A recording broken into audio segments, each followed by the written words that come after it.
Salut, c'est Pauline, j'espère que tu vas bien. Aujourd'hui, sujet brûlant d'actualité parce qu'il y a plein d'articles qui circulent qui disent qu'il y a une étude selon laquelle les véganes et les végétariens risquent d'avoir plus d'AVC que les autres personnes. Bon, en général, ces articles ne sont pas très creusés et la réponse est assez simple en fait. Mais bon, c'est pour ça que je fais cette vidéo d'ailleurs, parce qu'il y a une réponse très simple qui n'est pas forcément évidente pour tout le monde et en fait, le truc, c'est que cette étude, elle existe vraiment, cette étude, elle est véritable.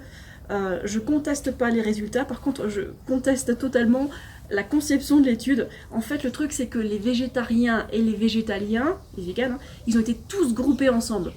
En fait, il y a une grosse différence entre un régime végétarien et une alimentation végétalienne. En gros, les végétariens, ils peuvent manger des tonnes d'œufs, de produits laitiers, donc beurre, fromage, et les à fond. Ça, c'est végétarien. Et à côté, le vegan ne fait pas ça. Le végétalien ne mange pas ces produits. Et ça fait une grande différence. Comment est-ce qu'on peut grouper ces deux alimentations dans le même groupe, dans une étude? C'est pas très très pro, hein. Bon, après, peut-être qu'ils s'en fichent un peu, ils ont juste voulu faire des groupes grosso modo. Mais quand on sait qu'il y a le grand public qui lit ça et qui comprend pas forcément cet aspect-là, ils vont être induits en erreur, ils vont se dire « Ah, je vais devenir ni végétarien ni végétalien parce que c'est dangereux pour moi apparemment ». Le truc c'est que oui, devenir végétarien et manger plein de produits laitiers et d'œufs, ça va être une mauvaise idée, hein. Ça risque de boucher les artères et effectivement de donner des problèmes cardiaques.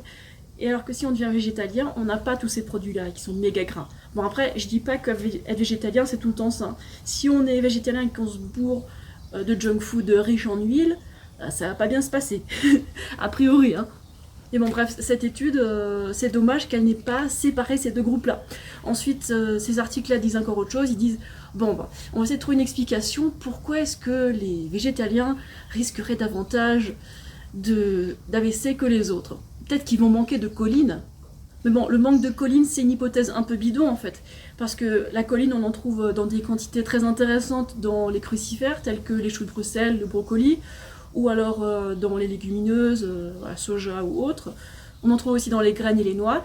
Et aussi, on peut synthétiser la choline à partir de la glycine. Voilà, donc il y a toutes ces sources possibles. Donc on s'aperçoit vite avec une petite recherche que la choline, ce n'est pas un problème, ce n'est pas une piste en fait.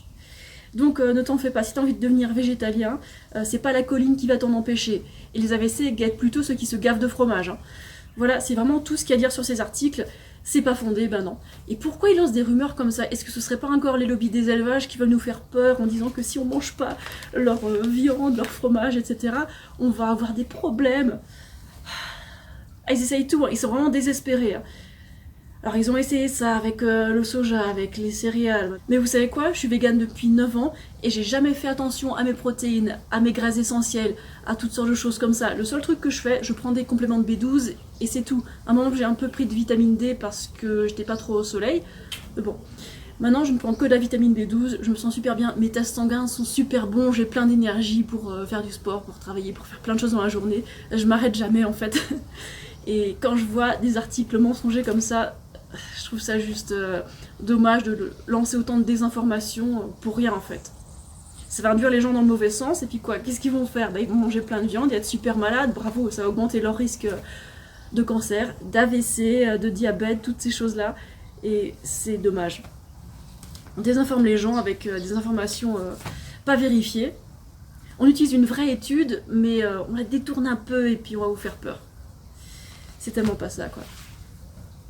En tout cas, si vous voulez en savoir un peu plus sur cette question-là, je vous laisse une copie d'écran là de ce qu'a dit le docteur Garth Davis à ce propos-là. Et c'est vraiment tout ce qu'il y a à dire. Voilà, pas de raison d'avoir peur. Si t'as envie de devenir vegan, vas-y à fond et prends ta B12 et puis profite bien des glucides et puis régale-toi. Voilà. Allez, je te laisse. Ciao.